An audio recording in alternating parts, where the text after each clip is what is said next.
জয় শ্রী রাধে সকলকে। কেমন আছো সকলে? আশা করছি বেশ ভালো আছো। আমরাও কিন্তু বেশ ভালো আছি।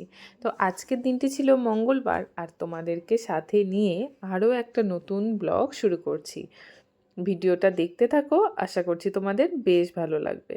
তো এখন বাজে প্রায় ওই 6:30 6:45 মতো।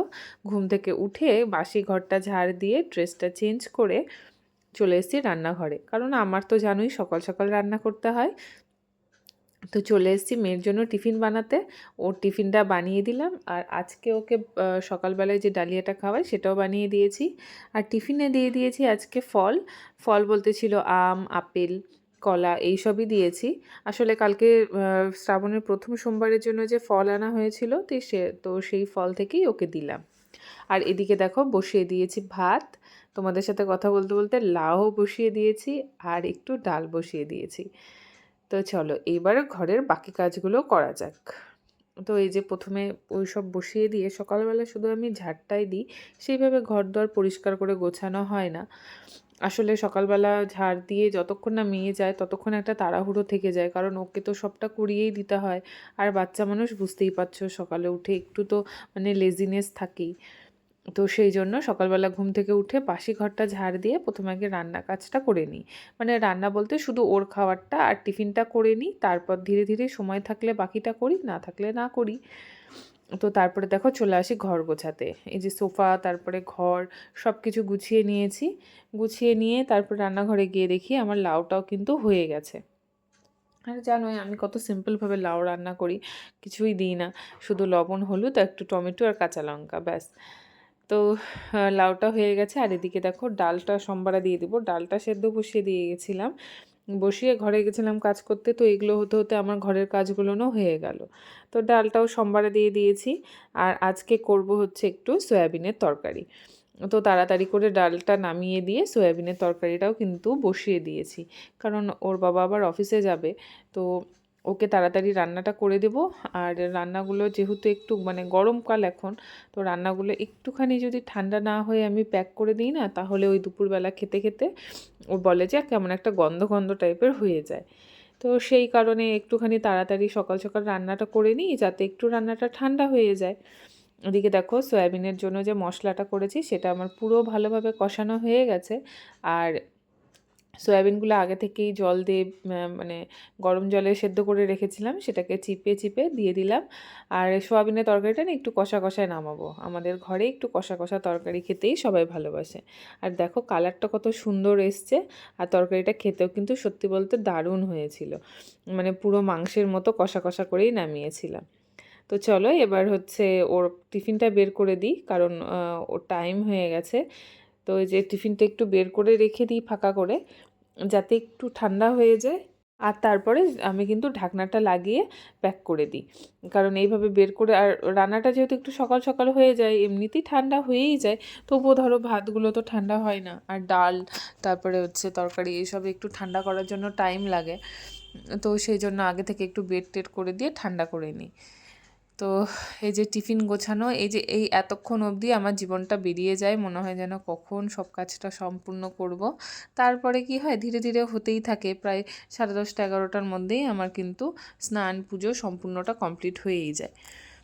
তো এই যে দেখো আজকে সকালবেলা আজকে যখন টিফিন গোছায় না, তখন এই ব্যাগটায় প্রথমে টিফিন দিয়ে দিয়েছিলাম, তারপরে দেখছি ব্যাগটায় না কালকের একটু ডাল লেগেছে।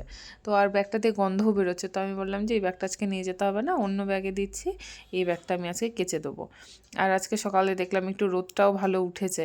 এখন তো রোদ ভালো উঠছেই না বলে কিছু করাই যাচ্ছে না, এত বৃষ্টি এত বৃষ্টি, মনে হচ্ছে যেন আমরা মেঘালয়ে চলে এসেছি। তো যাই হোক, এই যে টিফিনটা দিয়ে দিলাম, আর এই যে রান্নাঘরটা কিন্তু একবারে মুছে নিলাম, সেলফ টেলফগুলো, গ্যাসটাও পরিষ্কার করে নিলাম, কারণ রান্নার পর গ্যাসটা নোংরা থাকলে দেখতে ভালো লাগে না। আর রান্নাঘরের কাজটা একবারে করে নিয়ে বেরোলে না অনেকটা শান্তি মনে হয়। তো এই যে গ্যাস ট্যাসগুলো মুছে নিলাম ভালো করে, মুছে নিয়ে তারপরে এই যে কয়েকটা বাসন ছিল, রান্নার পরে যে বাসন বেরোয় সেই বাসনগুলো মেজে নিচ্ছি ধীরে ধীরে।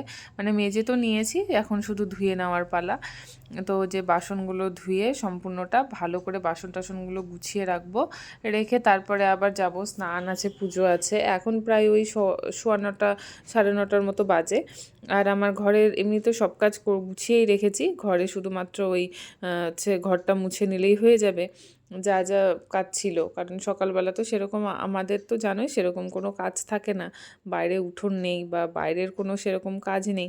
তো ঘরের মধ্যেই যতটুকু কাজ আর কি করতে হয় ততটুকু করি, একটু পরিষ্কার পরিচ্ছন্ন রাখার চেষ্টা করি, ব্যাস আর কি।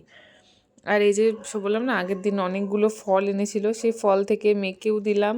তো এই যে এখানে কিছু ফল আছে, আসলে ফল খেতে আমার অতটাও ভালো লাগে না, আর এই যে এত এত ফল নিয়ে আসে, ফলের মধ্যে শুধু আমার আম কলা এইসবই ভালো লাগে। তাছাড়া আপেল নাশপাতি মৌসুমি এগুলো তো খেতে আমার একটুও ভালো লাগে না। আমি ওকে বলি যে তোমার যদি আনার থাকে তাহলে আমার জন্য আম কলা এইসবই এনো, তাছাড়া বাদবাকি ফল তোমাকে আনতে হবে না। তো যাই হোক, এই যে খাওয়ার টেবিলটা ওরা সকালবেলা খেয়ে গেছে, তো টেবিলটা একটু মুছে নিলাম। আর আজকে সকালবেলা বাসি টেবিলটা মোছা হয়নি, তো ভাবলাম একবারে মুছে নিই, টেবিলটাও পরিষ্কার হয়ে যাবে, আর হচ্ছে একবারে বাসি টেবিলটাও মোছা হয়ে যাবে। এদিকে দেখো, ওই যে সকালবেলা দেখালাম আমি বিছানা গুছেছিলাম, আর ওর বাবা সকালবেলা এসে শুলো, কারণ ও রাত্রেবেলা বলছে যে রাত্রেবেলা ঘুমটা হয়নি। আসলে এত জোরে জোরে বৃষ্টি হচ্ছিল, আর পেছনে আমাদের যে মানে ল্যান্ডলর্ডের গ্যারেজ আছে, ওটা টিনের হচ্ছে বিয়ে দেওয়া আছে, মানে উপরটা টিন দেওয়া আছে, সেই গ্যারেজের টিনে এত জোরে জোরে বৃষ্টির জল পড়ছিল, আর আমাদের ঘর থেকে সম্পূর্ণটা শোনা যাচ্ছিল। তো ওই জন্য বলছে যে আমার সারা রাত কালকে ঘুমই হয়নি। তো ওই যে ও এসে শুলো, তো ওই জন্য বিছানাটা ঝাড়তে পারিনি, পরে দিয়ে বিছানাটা যে ঝেড়ে নিলাম, নিয়ে যে ঘরটা এবার মুছে নেবো। ওই ঘরটা মোছা হয়ে গেলে কিন্তু আমার সবথেকে বড় কাজ এটা হয়ে যাবে। তো ঘরটরগুলো মুছে বের করে নিয়ে মানে ঘরটরগুলো মুছে নিলে না দেখতে বেশ ভালো লাগে, ঘরটরগুলো পরিষ্কার পরিষ্কার লাগে।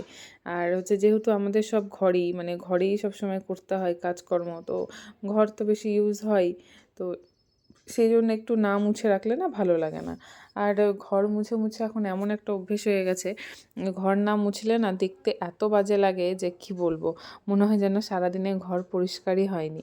আর সত্যি বলতে এটা একটা আমার মনের মধ্যেও একটা হতে থাকে যে আজকে ঘরটা মোছাই হলো না।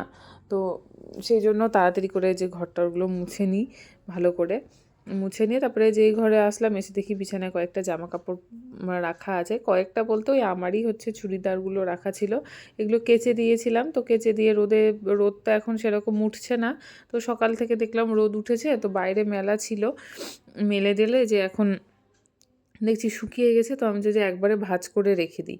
কারণ এগুলো হচ্ছে মানে বাইরে পরার চুড়িদার, বাইরে পরা বলতে ওই মেয়েকে নিয়ে নাচে যাই তখন একটু পরি, বা এদিক ওদিক গেলাম তখন একটু পরে গেলাম। তো ওই জন্য ভাবলাম যে জামাগুলো, আর দেখবে আলমারিতে তোলার জামা কাপড় না একটু ভালো করে না কেচে ভালো মতো না শুকোলে কিন্তু প্রচণ্ড বাজে গন্ধ বেরোয়। তো সেই জন্য এই যে ভালো করে গুছিয়ে নিচ্ছি, আলমারিতে তুলে রাখবো বলে। তো যে তুলে তুলে রেখে নিয়ে তারপরে যে বিছানাটা ঝেড়ে ভালো করে পরিষ্কার করে এই ঘরটাও মুছে নেবো, এই ঘরটা মুছে নিলে হয়ে যাবে। আর আমাদের তো দুটোই ঘর আছে, তো দুটো ঘরই ইউজ করা হয়। এই ঘরটায় সকালবেলা ওর বাবা এসে আয়রন করে, আমিও কখনো কখনো জামা কাপড়গুলো মানে এই ঘরেই তো রাখি, এই ঘরে গোছাই, কখনো কখনো আমরাও শুই। তো সেই জন্য আর কি এই ঘরটা ইউজ করতে হয়, তো এই ঘরটাও পরিষ্কার করা হয়। আর টিভিটা এখানে আছে, মাঝে মাঝে কখনো টিভি দেখলে তখন এই টিভিটা চালানো হয়। তো চলো, এই ঘরটা মোছা হয়ে গেল। আর আজকে ঘরটরগুলো মুছে নিয়ে প্রায় ওই 10টার দিকে আমি স্নান করতে যখন ঢুকেছি তখনই মেশিনটা চালু করেছি। আর মেশিনটাতে আমার প্রায় মানে জামা কাপড় হিসাবে হয় তো মিনিমাম 45 মিনিট টাইম লাগে। তো আমার স্নান করে পুজো করতে করতে কিন্তু প্রায় আমার জামাকাপড়গুলো কাচা হয়ে যায়। পুজোর পর জামাকাপড়গুলো মেলে দিই, মেলে দিয়ে নিলে কিন্তু আমার কাজ মানে হয়ে যায়। তো ওতে কি হয়, সুবিধাও হয়, আমার স্নান পুজো করতে করতে জামাকাপড়টা কাচা হয়ে যায়, আর আমাকে ওয়েটও করতে হয় না যে কখন কাচা হবে কখন মেলবো। পুজো করে উঠে দেখি জামাকাপড় কাচা হয়ে গেছে, আমি নিয়ে গিয়ে মেলে দিই, ব্যাস হয়ে যায়। আর এই যে ঘরটা মুছে নিয়েছি, পুরোটা মুছে নিয়েছি, মেশিনটা লাগিয়ে দিব, দিয়ে তারপরে কিন্তু আমি স্নানে ঢুকে যাব। আর এদিকে দেখো স্নান করে বেরিয়ে এসেছি, বেরিয়ে এসে তারপরে যে একটু মুখটাকে যা যা দিই আর কি, টোনার সানস্ক্রিন ময়শ্চারাইজার সব কিছু দিয়ে সিঁদুর টিঁদুর পরে নিলাম। পরে রেডি হয়ে চলে গেছিলাম পুজো করতে। যে পুজো এই জিনিসটাকে বললাম না কাল কিনে এনেছি, এত ভালো, এক ঘুঁটি জল দিলে সারাদিন টিপটিপ টিপটিপ করে পড়তেই থাকে। তো এই যে পুজো করে নিয়ে তারপরে যে জামা কাপড়গুলো মেলে দিচ্ছি, এই পুজো করে উঠতে উঠতেই মানে আগে এত রোদ ছিল, পুজো করে উঠতে উঠতেই দেখছি যে পুরো মেঘ একদম কালো হয়ে এসছে। তো সেগুলোকে ওখানে গিয়ে মানে ঘরেই মেলে দিলাম। তো এই যে এখন একটু শোবো, রেস্ট নেবো। তো চলো তোমাদের সাথে দেখা হবে পরের ভিডিওতে, ততক্ষণের জন্য ভালো থেকো, সুস্থ থেকো, টাটা।